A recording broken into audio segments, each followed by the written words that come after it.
We are now just 2 days away from Election Day 2024, with over 75 million Americans already casting their ballots. Yes, and as the candidates deliver their closing arguments and sharpen their attacks on each other, we have brand new polling out this morning showing the race is a dead heat with real signs of discontent among voters. Vice President Harris and former President Trump both laser focused on the battleground states in the final days of the campaign. We have team coverage of these critical final hours. So let's start with the Trump campaign and ABC's Mary Alice Parks, who is in Charlotte, North Carolina for us. Mary Alice, good morning to you. Yeah, Janae, good morning. It was noticeable to me that the majority of voters at former President Trump's events yesterday said that they had already voted. According to the state, more than half of registered voters here in North Carolina voted early. Now, Trump, for his part, talked a bit about his legacy, how he would be sad that the campaign was coming to a close, and he even joked about how and where he might rather be.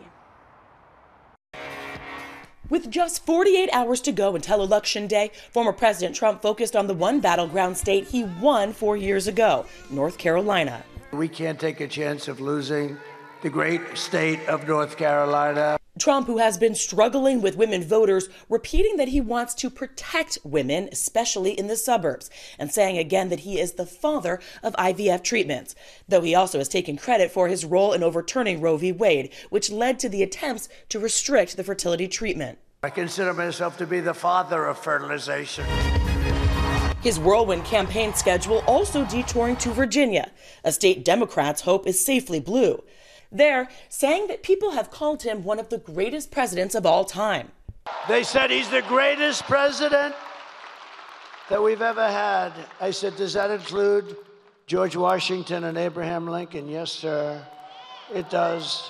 I said, that's okay, I'll take it. But before millions of Americans even head to the polls, Trump disparaging this election, suggesting he will only lose if it is unfair, and repeating baseless claims Democrats cheat. If God came down and agreed to be our vote taker for one day, just one day, God would only need 1 second, actually. If he came down and he was going to be our vote taker. Trump has never won the popular vote. He told his crowd in Virginia he hopes to this year, but then he again hedged and made false claims about election interference. Let them cheat, because that's what they do. They do it very well. They're very professional. But I think we have a really good chance to win the popular vote. In the final days of this race, Trump also musing about being somewhere else. I'm going to work my ass off for you. And I didn't need this. I didn't need to be with you today. I could have been at a gorgeous beach in lots of places. His speech is primarily focused on his dark anti-immigrant message.